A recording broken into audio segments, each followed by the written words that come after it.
श्री रामकृष्ण लीला प्रसंग स्वामी शारदानंद जी द्वारा लिखित। पाठ संख्या 9। कामारपुकुर में धार्मिक परिवार। क्षुदीराम जी के दोनों भाइयों का विवरण। श्री क्षुदीराम जी के निधि राम नामक भाई की कोई संतान हुई थी अथवा नहीं, यह हमें विदित नहीं हो सका है, किंतु सबसे छोटे कानाई राम के राम तारक उर्फ हलधारी तथा कालिदास नामक 2 पुत्र हुए थे। कानाई राम भक्तिमान तथा भावुक थे। किसी समय वे कहीं रामलीला देखने गए थे। श्री रामचंद्र जी के वन गमन का अभिनय हो रहा था। वह देखते देखते वे इतने तन्मय हो उठे कि श्री रामचंद्र जी को वन में भेजने की कैकेयी द्वारा दी गई मंत्रणा तथा चेष्टादि को सत्य मानकर अभिनेता को मारने के लिए वे प्रस्तुत हो गए। अस्तु, पैतृक संपत्ति के नष्ट हो जाने के बाद डेरे ग्राम को त्याग कर जिस ग्राम में उनकी ससुराल थी, संभवतः वे वहीं जा बसे थे। क्षुदीराम जी के भांजे रामचांद जी श्रीमती रामशीला के पुत्र श्री रामचांद बंदोपाध्याय का मिदनापुर में मुख्तारी करने का उल्लेख हम कर चुके हैं। इस पेशे के द्वारा मिदनापुर में रहकर वे 2-4 पैसे कमाने लगे। अब अपने मामाओं की दुर्वस्था की बात सुनकर वे श्री क्षुदीराम जी को मासिक 15 रुपये एवं निधि राम तथा कानाई राम को प्रतिमास 10-10 रुपये भेजकर उनकी सहायता करने लगे। श्री क्षुदीराम जी को अपने भांजे का समाचार कुछ दिन तक न मिलने पर वे अत्यंत चिंतित हो मिदनापुर पहुंच जाते थे तथा 2-4 दिन वहां रहकर कामारपुकुर लौट आते थे। एक बार इस प्रकार मिदनापुर जाते समय उनसे संबंधित एक विशेष घटना का विवरण हमें ज्ञात हुआ है। वह घटना श्री क्षुदीराम जी की हार्दिक देव भक्ति की परिचायक होने के कारण यहाँ हम उसका उल्लेख करना चाहते हैं। क्षुदीराम जी की देव भक्ति की परिचायक विशेष घटना। कामारपुकुर से प्राय 40 मील नैऋत्य दिशा की ओर मिदनापुर अवस्थित है। रामचांद जी तथा उनके परिवार वर्ग का कुशल समाचार बहुत दिनों तक प्राप्त न होने के कारण चिंतित होकर वहां जाने के लिए श्री क्षुदीराम जी घर से रवाना हुए। यह माघ या फाल्गुन महीने की बात है। उस समय बिल्व पत्र झड़ने लगते हैं तथा जब तक नई पत्तियां नहीं निकलती हैं, लोगों को श्री शिव जी का पूजन करने में विशेष कष्ट उठाना पड़ता है। श्री क्षुदीराम जी को कुछ दिन से उस कष्ट का विशेष रूप से अनुभव हो रहा था। सूर्योदय से पहले ही रवाना होकर लगभग 10 बजे तक अविश्रांत चलने के पश्चात वे एक ग्राम के समीप पहुँचे और वहाँ के बिल्व वृक्षों को नवीन पत्तियों से सुशोभित देखकर उनका हृदय उल्लसित हो उठा। तब वे मिदनापुर जा रहे हैं इस बात को संपूर्णतया भूल गए और उस गांव से एक नवीन डलिया तथा अंगोछा खरीदकर उन्होंने समीप के तालाब में उन्हें अच्छी तरह से धो डाला।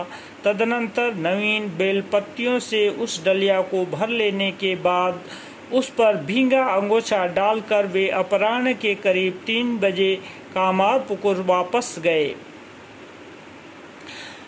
घर पहुंचते ही श्री क्षुदीराम जी ने स्नान किया तथा उन पत्तियों से आनंद पूर्वक श्री महादेव जी तथा श्री शीतला माँ का बहुत देर तक पूजन किया। तत्पश्चात वे भोजन करने बैठे। श्रीमती चंद्रा देवी को उस समय अवसर मिलने पर उन्होंने मिदनापुर न जाने का कारण पूछा और आद्योपांत घटना सुनकर जब उन्हें यह विदित हुआ कि नवीन बिल्व पत्रों से देवार्चन करने की इच्छा से ही वे इतनी दूर से लौट आए, तो वे आश्चर्यचकित हो गईं। दूसरे दिन प्रातःकाल श्री क्षुदीराम जी पुनः मिदनापुर के लिए रवाना हुए।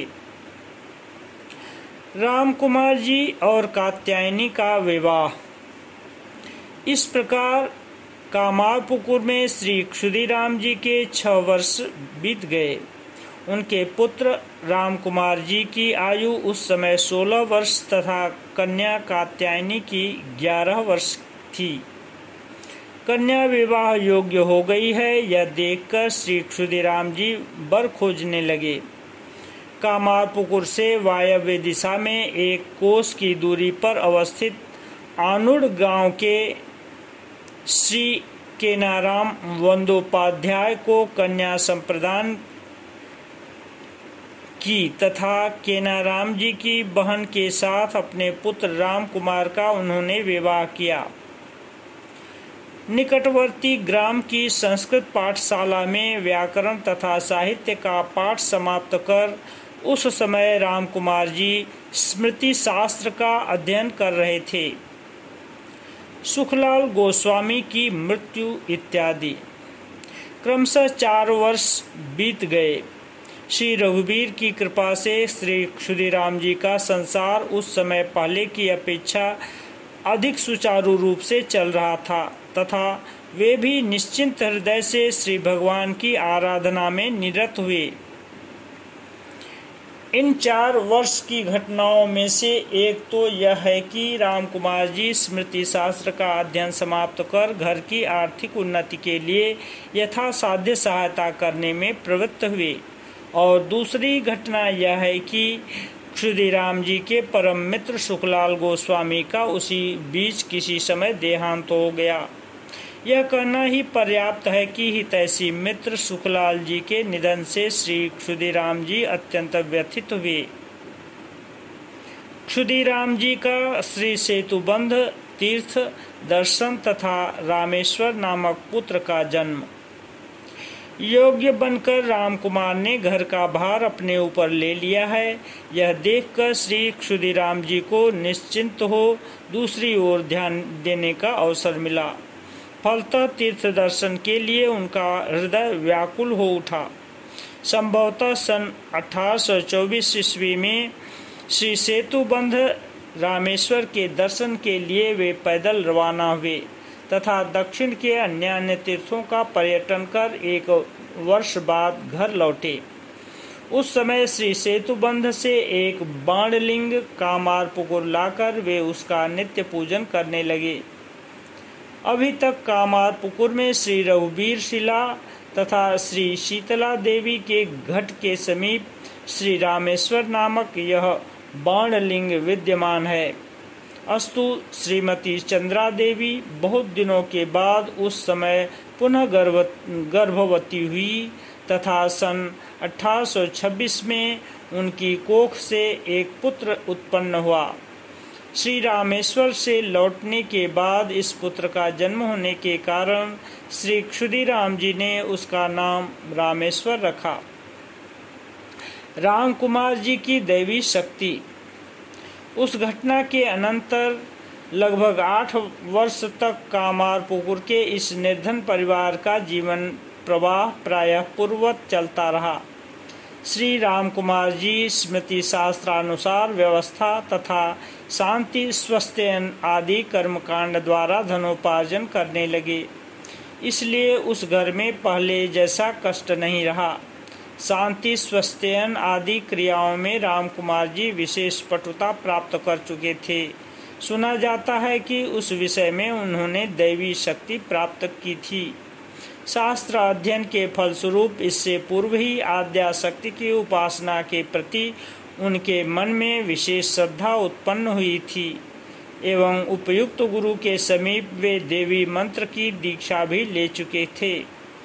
अभीष्ट देवी का नित्य पूजन करते समय एक दिन उन्हें अपूर्व दर्शन मिला और ऐसा अनुभव होने लगा कि मानो देवी अपनी अंगुलियों द्वारा उनकी जीभ पर ज्योतिष शास्त्र में सिद्धि लाभ करने के निमित्त कोई मंत्र लिख रही हैं।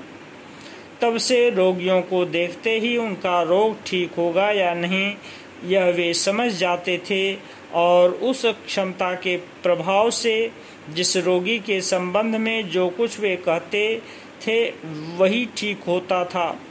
इस प्रकार उस अंचल में भविष्यवक्ता के रूप में उनकी साधारणतया प्रसिद्धि हुई।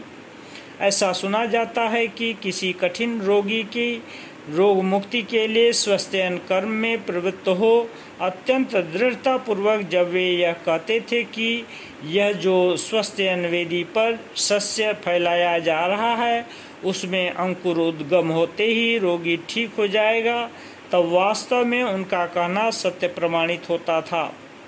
उनकी इस क्षमता के उदाहरण स्वरूप उनके भतीजे श्री शिवराम चट्टोपाध्याय ने हमसे निम्नलिखित घटना का उल्लेख किया है।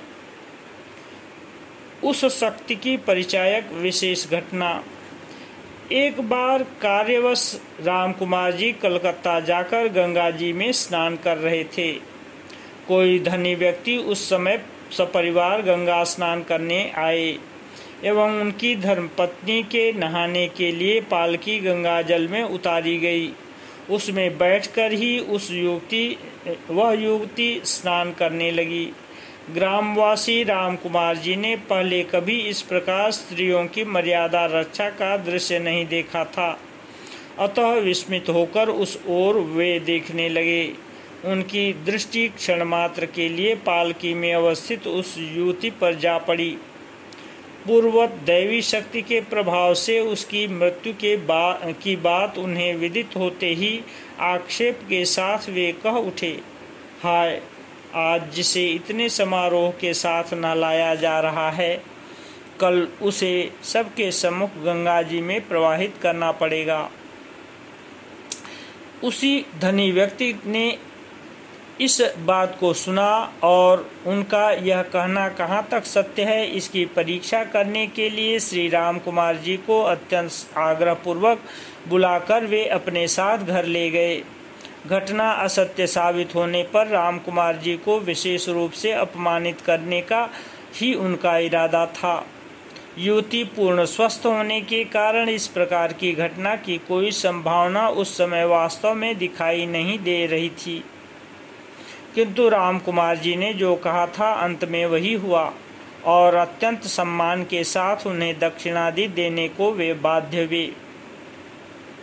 उस शक्ति की परिचायक राम कुमार जी की धर्म पत्नी संबंधी घटना। अपनी धर्म पत्नी के भाग्य को देखकर भी किसी समय राम कुमार जी ने एक अशुभ भविष्यवाणी की थी। कुछ काल बाद वह घटना भी यथार्थ प्रमाणित हुई। हमने सुना है कि उनकी सहधर्मिणी सुलक्षणा थीं। संभवतः सन 1820 में राम कुमार जी पाणी ग्रहण कर जिस दिन अपनी सप्तम वर्षीय धर्मपत्नी को कामारपुकुर लाए, उस दिन से उनकी भाग्योन्नति होने लगी। उनके पिताजी के निर्धनतापूर्ण संसार में तभी से परिवर्तन होना प्रारंभ हुआ, क्योंकि उसी समय से श्री क्षुदीराम जी के मिदनापुर निवासी भांजे श्री रामचांद जी वंदोपाध्याय उन्हें मासिक सहायता देने लगे। जब किसी स्त्री अथवा पुरुष का किसी घर में प्रथम आगमन होता है, उस समय वहां शुभ फल दिखाई देने पर हिंदू परिवार के सभी लोग उन्हें श्रद्धा तथा प्यार की दृष्टि से देखने लगते हैं। इस बात को सभी जानते हैं। विशेषकर राम कुमार जी की बालिका पत्नी उस निर्धन संसार की एकमात्र पुत्र वधू थीं, अतः उस बालिका का सभी की विशेष स्नेह पात्री बनना कोई आश्चर्य की बात नहीं थी।